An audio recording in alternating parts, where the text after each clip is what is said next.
feeling like someone truly understands the value you're going to bring to the table, that's the most important thing right now. Have fun with this moment. It's like such a moment that's like ripe for creativity for all of us. We get to like think outside the box and reinvent our craft and in different ways.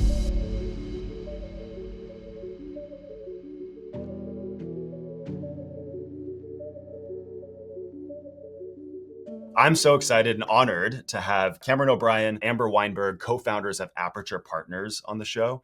Aperture is a boutique go-to-market executive search firm. They're at the center of this transformation. And so let me go ahead and welcome Cameron and Amber to the stage. Hey guys, how are you? Hi. Hi, Anthony. So nice to be here. Great to have you. Thank you so much for being willing to connect. I mean, I think it's interesting. I don't know your experience, but I feel like if you have been a candidate sort of engaging with a search firm, you might have a bit of experience kind of learning from yourselves, or of course, clients that have hired, companies like Aperture to kind of place talent. But I think for a lot of folks, they don't know kind of some of what's happening at the kind of bleeding edge of recruiting.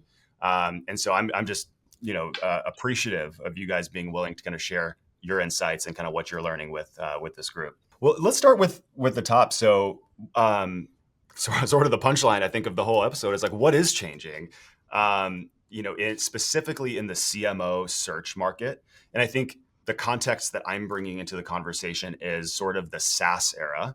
And now, of course, we're stepping into the AI era. And I'm just curious, kind of, what are you guys seeing evolving with the CMO search? Yeah, well, a ton is evolving. We're all in the center of a very exciting paradigm shift in our industry. And Amber and I are lucky enough to be on the front lines of a lot of what's happening. In terms of that shift from SaaS to this AI era that we're in, the biggest shift we're seeing in hiring is a shift from orienting toward experience. So what has this person done in the past? What sort of set of experiences are they going to bring into their new role, toward an orientation to cultural wiring? So who is this person? How are they wired? Can they meet this unique moment in time with the right way of thinking, way of working to capture the opportunity ahead of a lot of these AI businesses? And so that's the biggest shift, really away from experience toward culture. Interesting. And terrifying for me or for others, right? That have been like, we've built our career on this experience, right? Our LinkedIn resume and all the logos. So it's like, I think a wake up call for all of us to orient more around that cultural wiring. How about on the CEO side or the boards when they're pushing kind of their leadership or find a hire here? What specifically are they looking for out of the leader? I think cultural wiring makes a ton of sense, but functionally, or what are they looking for on that double click? Yeah. It's a great question. I think, so back to this cultural wiring piece, if you're a CMO who has many years of experience and a great resume under your belt, like the good news is that still matters. So I think firstly, if you're listening to this and you're thinking, oh man, like my life is my experience, that's a good thing. And it's important right now. But I think that the point is that where companies used to hire almost too much for experience, to be honest. If you look at the turnover at the CMO level, oftentimes it's because people have been shiny object chasing for a really long time. And now we're in a moment where the shiny object isn't the only thing that matters. So where it used to be experience, aptitude, now hiring is about aptitude, experience. And so the experience matters, but really this ability to get your hands dirty and to meet this moment and to be tactical, especially when you think about these supernova companies that are going up and to the right with 30 people and they're hitting 200 million in revenue. Like everybody on the ship is tactical. And so that's the biggest shift that we're seeing right now, is this shift towards people who can intellectually mesh with the CEOs that are looking for a CMO, can resonate with that audience in a more meaningful way right now, an audience that has shifted, and then can actually, like, through doing, show their value versus big picture like buzzwords that aren't really Right. resonating right now. Yeah. Yeah, it's like the corporate CMO of the past that is sort of, not suggesting this was like the primary kind of model, but like maybe doing more leading than doing, or leading than executing. Like Yeah. it feels like that's just behind us now. Like we have to be, experts at the tools. We have to be able to get our hands dirty. And I for sure have seen that as like, from the front lines here, like on the operator side as Yeah. well. I think something Amber and I were talking about the other day is I think it's less about, there's still a need for leadership. It's just the type of leadership is different now. There's less of a need for management, right? In the sense of like, I'm really just a manager, other folks are doing the work, and I'm kind of overseeing it like a general on the sidelines. The leadership required now is, what's the smart way to do this? What's the modern way to go about this, right? How can we leverage AI to actually unlock growth in exciting new ways? Do I have the team that I need, or can I do more with a few heavy hitters than with, a bigger sprawling team? And so really CEOs just want the modern marketer who is wired a little bit differently, is, intellectually able to meet the moment, as Amber said, going to be savvy with AI tooling, and also is agile and adaptable, because so many of these companies, they're going from 0 to 1, and then they're going from like 1 to 100. And so the person who can do that in the span of a couple of years is just the aptitude and the sort of the orientation that they have to bring to the table to be able to do that is just different than CMOs of past. It makes a lot of sense. One assumption I think I've been making in even just setting up this event and everything is even calling this a CMO role. I'm curious because it felt like there was a mini trend even before ChatGPT kind of changed everything, where we were moving to like the chief market officer, or there was this movement away from just marketing, maybe getting closer to revenue, away from just like pipeline ownership. And I'm curious from your vantage point, with this new kind of definition really around the job, is it even called a CMO role, or is the CMO role itself dying, and this is like some brand new role that this kind of talent pool is kind of graduating into? Yeah. If you think about some of the pain points that these like supernova companies are going through right now, they're growing so quickly. And then there's this question of like, how are we differentiating in the market when things are such a flash in the pan right now? And so I think with that said, the CMO role is not going away tactically and functionally in terms of what actually needs to get done. Cam and I hosted a dinner the other day, and we had some great marketing leaders at the dinner. And there was this woman, Sarah Charlton, who was there. She's fantastic, by the way. If you don't know her, definitely follow her on LinkedIn. I think she's putting out some really interesting and unique content right now.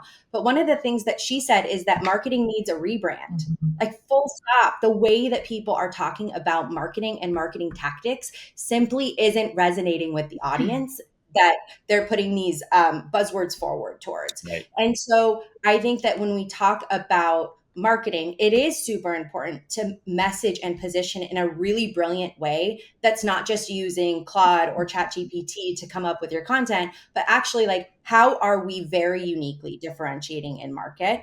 So that's still going to be important, and it's going to become increasingly important as we think about not churning the customers that we're bringing on. How are we actually tying our product to business value in a really real way?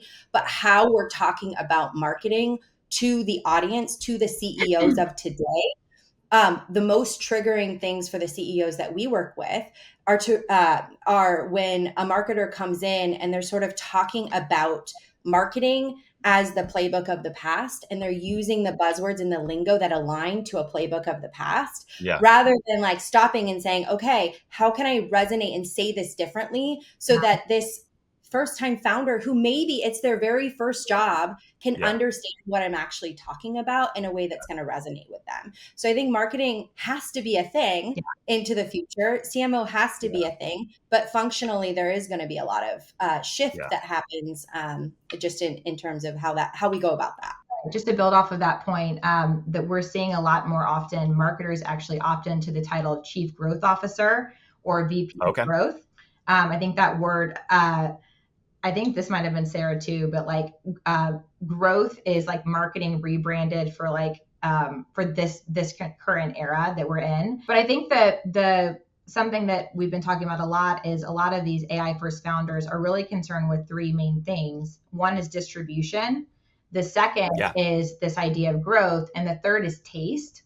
And this is also part of the conversation we had at the dinner. And this is something that Sarah had noted as well. But we find that to be really true. So the distribution piece is like, how are we going to market? What is sales doing? How is marketing supporting that? Growth is like, are we getting creative with how we're leveraging product and other sort of corners of the business to drive growth in creative ways? And then the third around taste is really like breaking through some of the mundanity, frankly, that the AI world has created, where all the content kind of feels and sounds the same.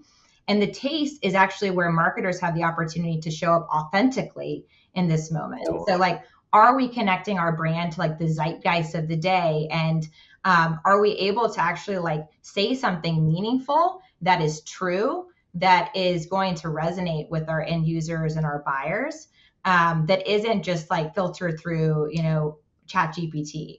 So, but I think that's like, when we think about rebranding marketing, it really is thinking about those three vectors, but also finding ways to show up authentically. That's great.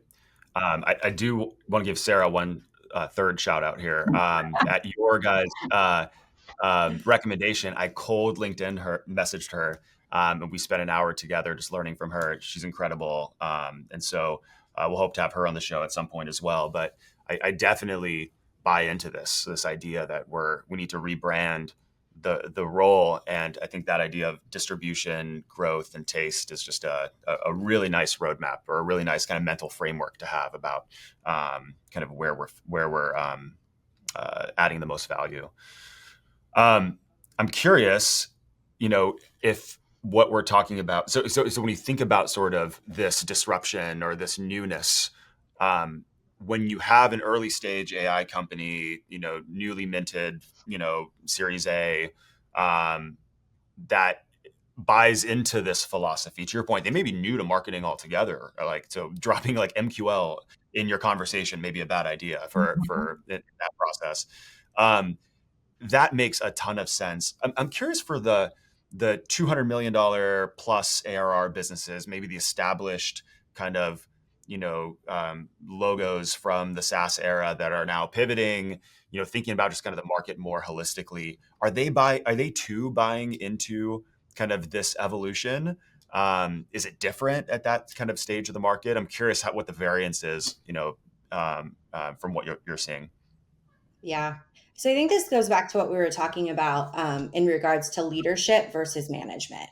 When we did CMO searches 3 years ago, 2 years ago, the number one thing that we would hear is we need someone who's managed a large team, who sort of understands what it means to get to this next phase of scale, who can operationalize for the next phase of scale. Now, fast forward to today, and you're in a moment where when these large companies, or like, let's call it the $200 to $500 million businesses right now, who are going through that moment where they're trying to go public, they're trying to get to that next phase. What we're finding is that there's this interesting juxtaposition that they find themselves in, which is, one, they have these really great brand names that most people know, and also they want to be resonant with this moment and relevant to this moment. And so what we're finding is, gone are the days of really hiring for management and how many people have been within your organization, how you've best outsourced the work to that organization. And we're actually, for the first time, seeing a willingness and openness to hiring for different profiles at the at scale level.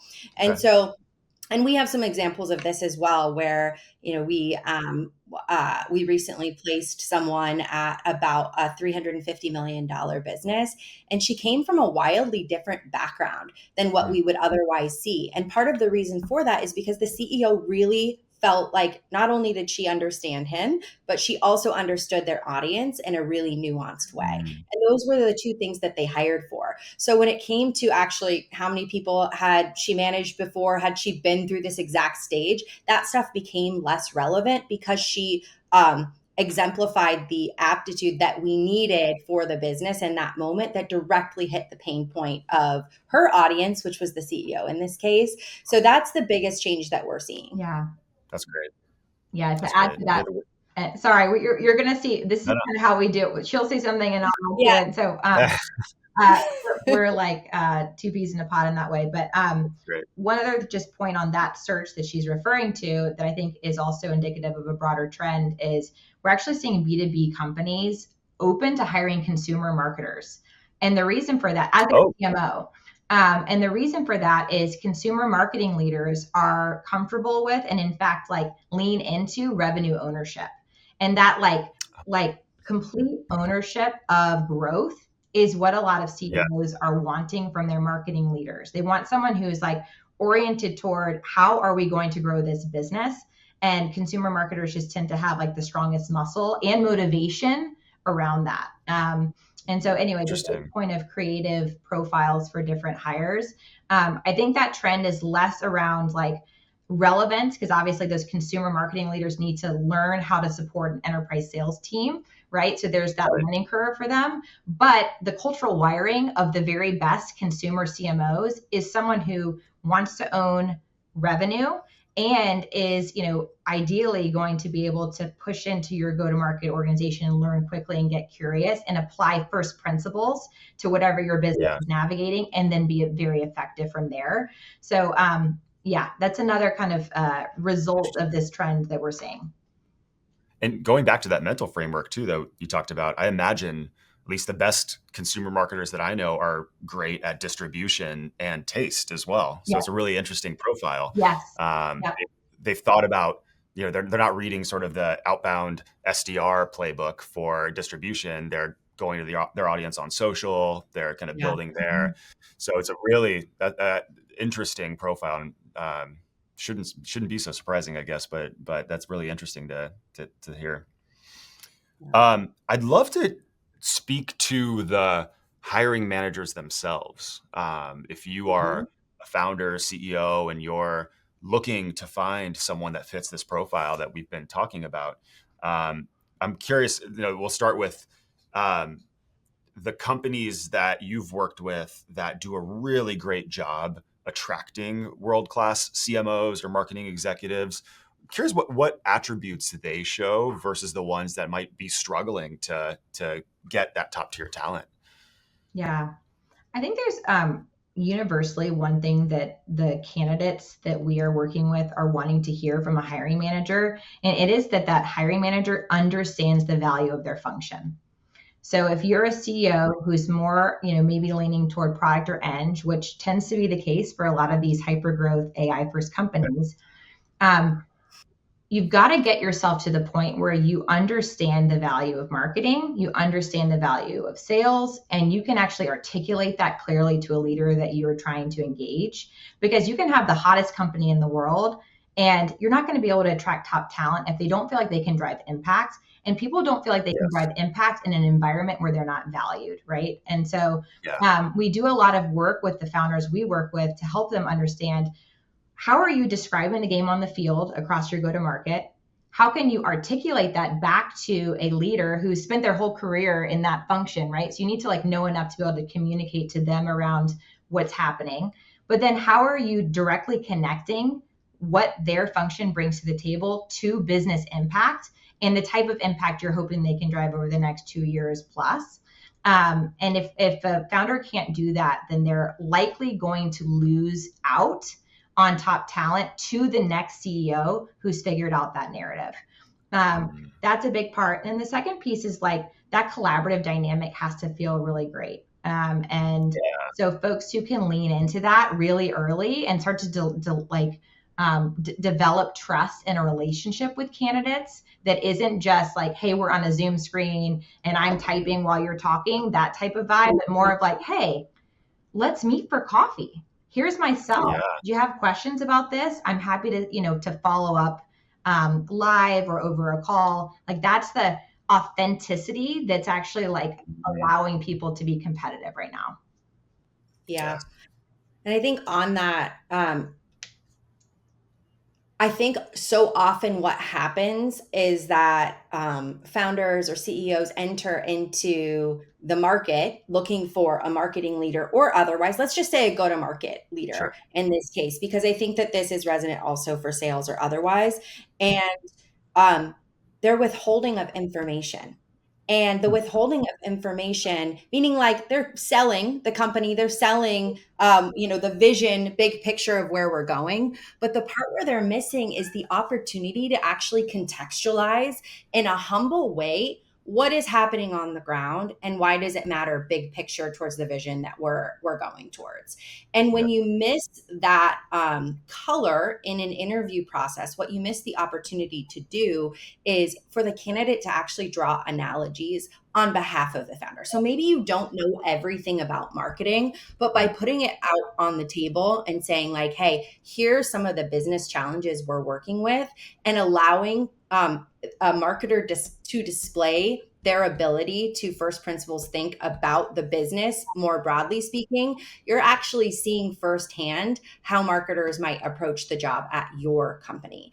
And so all to say, like, if I'm a CEO out there, my recommendation is to open up as much as humanly possible, to connect, to Cameron's point, in a really authentic way, to take extreme ownership of the hire. So not to outsource it to your team, but to actually, if the conversation goes super well, like freaking follow up right there and say, hey, I'm so excited about how this conversation went. Let's chat tomorrow again, and keep that connection issue going, while also, of course, involving other stakeholders. But like nobody else is going to do it for you. Your feet should be to the fire for driving the process forward with amazing candidates. Yeah. One other thing on that note is I think that contextualization process is key to ensuring the stickiness of your hires. So if someone through the interview process actually understands what the job is, even the hard stuff about it, and like gets a real look under the hood and still opts in, then they're much more likely to be the person who's going to be able to push through the hard stuff going forward because they know what they're walking into. They've already bought into it, right? And so folks who do the kind of like, oh, it's all pixie dust and rainbows, and then you get in and it's like really not that. They are the ones, those are the places where you see, attrition within a year to 18 months. And so we integrate that into our hiring process very deliberately, even in describing opportunities to candidates, because like we don't want to misrepresent the job, because that's not going to end, that's not going to result in a positive, like long-term outcome for anyone. Yeah. Gosh, so good. And yeah, I've seen stories and I've heard stories where there might have been some challenges misrepresented, and then you kind of step into the role, and all of a sudden you got to go fix it, or that's the mandate, versus having that clear, transparent conversation. So I think that makes a lot of sense. The other thing that stood out too is I imagine this is the same for a CEO founder with every executive role, but I'd argue especially so with the CMO. That relationship just has to be so tight. Yeah. One of our jobs in marketing is to bring the CEO's vision for the brand to life. It's not to go create our own sort of brand. And so the ability to understand kind of their vision, articulate it, activate it, find ways to scale, his or her ability to get that out into the masses through kind of scale channels and whatever, all is rooted in this relationship. And so I definitely feel that as an important part of the pre-hiring experience. That getting that text message just after a good call where you might have felt that too as a candidate. Yeah, it's very powerful there. It's huge. So, now, what for top candidates who are now in a process? what are they thinking about in terms of their decision making? And again, for everyone might have different experience. In some cases, it might be a competitive search, and they're weighing kind of other options as well. Um, is it like all comp? Like how do we think about the candidates' kind of motivations for saying yes to an offer or not? Yeah. I mean, back to what Cameron was saying around like feeling like someone truly understands the value you're going to bring to the table. That's the most important thing right Mm, now. So, of course, product market fit, opportunity, stickiness of the opportunity that you're going after. Is Anthropic or OpenAI going to come in and disrupt this company in right. 3 months from now? Those are the big picture things that candidates are thinking about. But especially in a world where culture has sort of taken a back seat, unfortunately, if you think about 996, if you think about Yeah. just even women leaving the workforce because they can't keep up with the pace, I think that when a company is looking for a marketing leader or otherwise, and they're saying like, you're a professional and we trust you and we trust that you're going to be as efficient as possible and you're going to be effective, maybe on your own time, and treating candidates like adults, I think that's the biggest way that a company can differentiate right now. And I Yeah. think that, yeah, I think that unfortunately it's really taken a back seat in this moment. I understand why. Like, we are in a race right now and everybody is moving so quickly. Everything is moving so quickly. So the pace is super important. But I think if you can, there is a world in which you can have both. And that Mm, and factor is super important to candidates right now. that's good. Yeah. And personal one. I feel that one quite a bit. Yeah. Um, I imagine if you are in a search that's competitive or what have you, like the risk is a lot of the stories might sound the same to the candidate in that we're building AI for this. Yeah. We've got Sequoia and Kleiner on on the cap table. We're growing from 1 to like 50 in year 1, 100, whatever it is, whatever the number is. Um, I have to, yeah, as a candidate, make a decision on like this, like version of that or that version of that or the other. And I think you did, I love how you're talking about differentiating on treating them like an adult and have their value be seen. I think that's like exceptional. But telling the story too, I think is a part of any successful hiring process. Is how do we position the company, the opportunity? And I imagine the CEO is going to position it one way. The hiring committee, extended committee might have kind of some different versions of the narrative. Um, is there a way that you coach hiring managers to like tell the company's story in a way that's going to be effective to reach and hopefully close top talent? Yeah. Yeah. This is one of our favorite things to support both clients on as well as candidates, actually, because the way you tell your story in both situations is connected. So I think for clients, the thing that candidates want to hear is really the story around inevitability. So why is this company positioned to, like, without a doubt, be successful given the market dynamics and like the moment in time that we're in, and that we're sprinting toward this outcome that we're going for. And so to set the stage for that, we recommend first sort of zooming out. So like, what's happening more broadly in the market? What are the tailwinds that are making this moment the right one for this company to win? And then what specifically are you going to market with that is differentiated and is going to kind of break through and disrupt an existing space or create a new space in a way that's really compelling? So that narrative has to make sense right off the bat.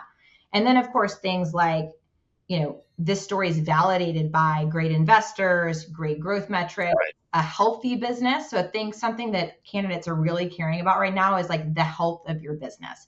What is your NRR, right? How are you not just landing new logos, but like keeping them over time? Because I think especially in this AI moment, a lot of these companies are so young that we actually don't have some of those metrics yet. So like, what can we point to that says, not only is this a great idea in the right moment, but like it's working and it's sticking?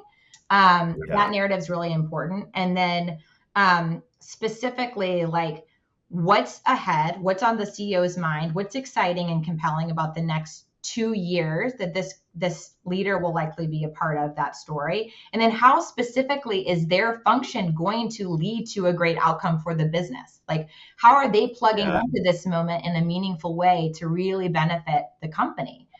All of those dots have to connect for a candidate right now. Right. And then I think things like we've been talking about around that relationship and collaborative dynamic are the next big piece that differentiates once you get those top of funnel elements in place. I also think just on the candidate side, I think this is a moment where you can't skip that contextualization either. So when you think about telling your story and telling your story to a new market who's adverse to playbooks, how do you tell your story and how do you bring to light your experience in a way that makes sense right now? And I think the only way to do that effectively in this moment is actually to contextualize big picture what was happening in the market when you joined Salesforce early days. What were and that's like that's way back machine, but like what was the competitive dynamic on the ground at that moment? And how did you tactically make moves in order to win the market? And then drawing the analogies to today in one way or another. And I think so often when candidates go into an interview process, they kind of talk about specifically on the ground what they did and the tactics. Even at the CMO level, we only hire for head of marketing, VP of marketing, CMO, same thing on the sales side, so executives. And I think that so often people miss the opportunity to educate the audience that might not actually know why what you did at that moment was important. And so there's this really huge opportunity to actually draw the analogy on behalf of the audience that you're talking to. Yeah. Yeah, that's amazing. A couple just reactions to both story vantage points. One is I think I've learned this from you guys over the last couple years here, but I don't think CMOs or just candidates out there like think enough about how they tell their career story.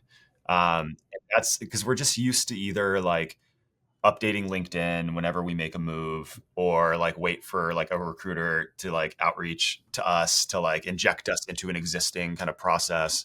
And I think like thinking about our careers as a story, both the wins and the losses and what we've learned from the losses, I think it's just a powerful like instrument for us to maintain in the back of our minds, or even more practically, like to just be able to articulate.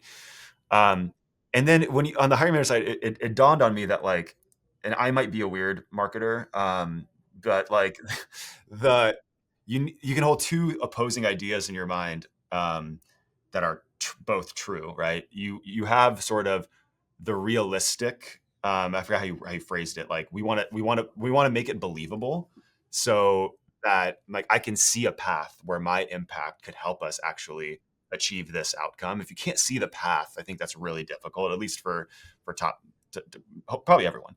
But then like a hint of irrationality as well, and that might be where my weirdness kicks in, because I'm like, I also want to fall in love with the story, and I want to like find a way to bring the future forward, and that doesn't happen like one quarter of hitting our sales target at a time. It happens by like the big bets and some of the creative things. And so I don't know what that balance is exactly, but I think there's probably a fine line between making the story believable enough, but with enough crazy in there just to like appeal to at least the right profile of marketer. Yeah. And on what really quickly on that, like here's my biggest piece of advice to everybody out there, whether you're a hiring manager or whether you're a candidate. Everything has hair on it. What hair are you comfortable with? Like full stop. That is the case. There is sort of something under the hood everywhere you look. But if you can ground yourself in A, what type of work do I like to do? B, what type of human beings bring out my best work? Like I know for sure that there are certain types of people out there where I'm like, that's not going to work for me for one reason or another. And being really honest with yourself about that, both as a CEO and hiring manager and as a candidate, and grounding yourself in the reality that everything has hair on it. And even the things that have hair on it have massive opportunity. And if you can see both things clearly, that's a good fit on both sides. So like there's just nothing that's perfect out there in the market or just generally in life. And I think that it's important to just ground yourself in that. Yeah, that's wise. Totally agree.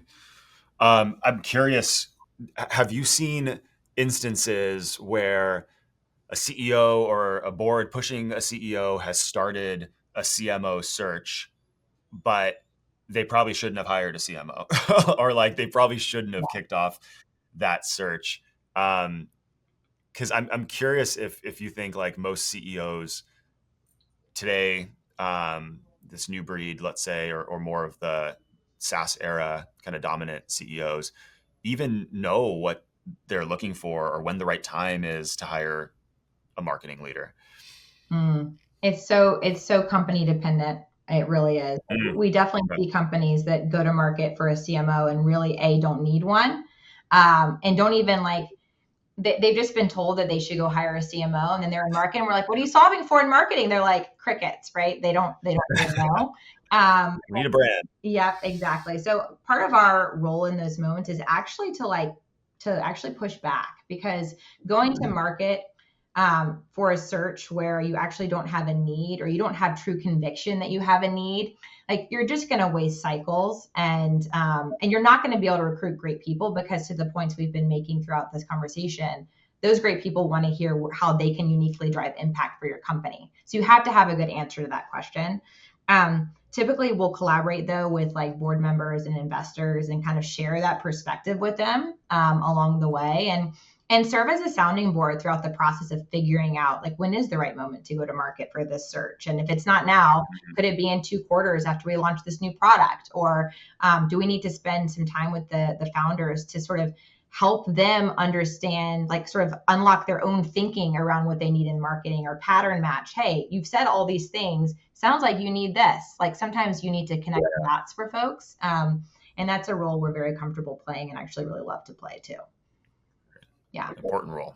You guys have the wider, oh my gosh, I did not plan a pun here, the wider aperture on the market and a chance to see what works and what doesn't work. You have the sort of the lived experience that a lot of folks doing this either for the first time or now in sort of a new era don't have. So I think that's an important role to be able to push back on.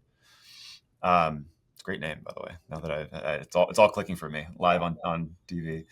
One of the things you all have said to me, I'd love to ask just a few questions about, is something that really motivates you all about this role and about kind of this mission that you're on, is to enable people to find the work that helps them kind of come alive as a human. Why do you think that that's an important part of the sort of calculus today? And I'm curious, how do you coach sort of some of that high potential talent to really look for those opportunities or find those opportunities? So a couple of quick thoughts. Like I think that when you're in a search for a job, it's such a personal thing at the end of the day. Like it's so personal. It's what you're going to be waking up out of bed, getting into the shower, and then leaving your house, leaving your kids, and going and doing with your life on a day-to-day basis. Yeah. And I think that so often what happens through the interview process is, because things are moving so quickly, because there's so much happening, because you might have some confidence hits along the way, jobs that you really wanted that for one reason or another you didn't get, and they move forward with somebody else, that make it such that something comes about and maybe you don't fully vet it or fully understand what you're stepping into. I think that if you can put at the forefront of your mind that this is going to be your life for the foreseeable future, and prioritize that as the grounding truth throughout the course of your search, you're going to be a lot better off. So I think that first and foremost, really thinking through like what the problems you want to solve actually are, what is going to motivate you and excite you. And then secondly, are these people you want to be with on a day-to-day basis? You're going to be spending more time with these people than your family in some ways. And so I think that that's an extremely important thing that we always, as we're working with candidates and as we are coaching them, we're trying to keep that as really the center of the universe. And then everything else kind of falls into place thereafter. But that's really like, that has to be your grounding truth through the course of your search. Yeah. Yeah. One other thing on that is I think, or we think that like the reality is what makes people most impactful is when they're doing work that makes them actually energized and like come alive in a real way. And so part of what we do with candidates is when we're hearing them tell their story to us, like in those initial meetings of like getting to know them, we're listening for things like, oh, wow, you really like perked up when you were describing that moment in your career. What do you think it was about that time period that was so energizing for you? Right. And a lot of times people have never thought about it, never given it any thought. And so we're almost like detectives in those moments, like investigative reporters, right? It's like, hey, I just heard you say XYZ. It sounds like you really love people leadership.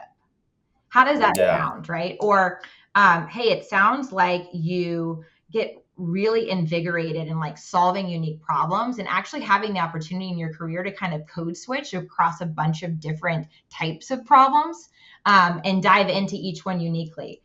How does that sound? And they're like, yeah, I actually am like, I love to solve problems and I don't like to be in one industry all the time, or I don't like to be in one corner of marketing all the time. And so a lot of our role is just playing that back to candidates and then being honest with them about if a role is going to scratch that itch for them going forward. It's like, hey, you said that you really like to like build PLG engines for companies. This company is 100% enterprise focused. There's no like self-serve orientation at all here. Sounds like this is probably not the right one. It might be the sexiest company ever, right? But calling that out, it builds trust with candidates and it drives better matches on the client side. So, yeah. Yeah, I'm hearing you guys are integrated in the process of maybe helping candidates discover their story and uncover those raw ingredients that help them shape their next role. And you talked about on the hiring manager side, but like certainly the value is on the candidate side is there too, because they get to discover kind of what brings them alive, even if they haven't been able to kind of put language to it or put their finger on the pulse quite well. That's great. Do you see an opportunity or even a imperative for folks to reinvent themselves in this new era? Maybe a model or an example or two that PLG focused person that's like, hey, I have to learn enterprise if I'm going to be ready for this next chapter, or maybe one that has been more managerial led in their kind of historical kind of operating experience, at least for the last several years, and now all of a sudden they're not afforded the luxury of waiting 3 months to launch a website. It should be like quote unquote vibe marketed by the weekend. Like we have to upskill. Like what's the sort of higher calling behind reinvention in this moment? Is that something that we all have to do? Is that something that we should lean into our strength? I'm just curious kind of how you think about that. Yeah.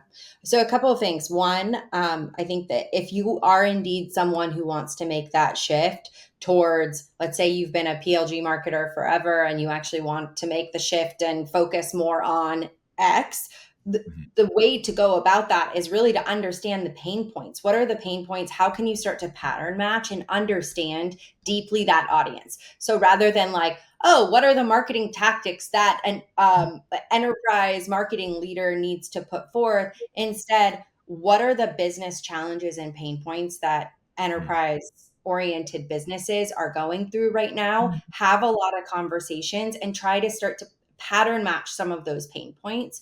So I think that's first. And then secondly, if you're not technology oriented right now, you're in a tough spot. Like you got to understand how AI is going to be leveraged in a broader marketing stack. Marketing is becoming much more technology oriented than it ever has been before, tech stack wise than it ever has been before. And if you're not pushing yourself to be innovative in this moment, you're going to have a hard time. So that would be our recommendation is to keep those two things at the top of your mind if you're looking to make a shift. Yeah. I think people who are not curious right now and like really leaning into learning and growing and like kind of getting to their edge, like day to day, all of us are on this like learning curve, right? Like regardless of what your role is, any function that you're in, it's a moment that calls for curiosity and Yeah. a growth mindset. Frankly, if you don't have it, Mm. you're going to get left behind, regardless of frankly what function you're in. Yeah, the word curiosity popped into my mind as well, because I was like, you have to have a desire to participate in this transformative moment that we are in, and you can sort of receive that as like stress and pressure, and I'm fixed in my ways, whatever. Like, or you can receive that as an opportunity to hone your craft, to make it relevant in this new era, and help write the future playbooks that are leveraging this technology to, not to get too romantic about enterprise software, but change the world. And so that, I think, is like maybe a bit of the why that resonates with me, at least, on the topic of reinvention versus being so fixed in the experience that we've had in the past. And have fun, right? Like people have fun with this moment. It's like such a moment that's like ripe for creativity for all of us. We get to like think outside the box and reinvent our craft and in different ways. So it's not all like so scary. It can be fun too. Yeah. I feel like sometimes I'm too guilty when because I do think there's I think we do, all of us on this call, like human flourishing opportunity and future through this technology, but I'm sometimes guilty of in pushing that agenda of not demonizing, but like thinking about AI as like a bad thing. Like, no, in fact, like I think the opportunity with AI is to unlock even more human flourishing at work and hopefully, in life as well. So maybe we'll close on that just as a kind of final question.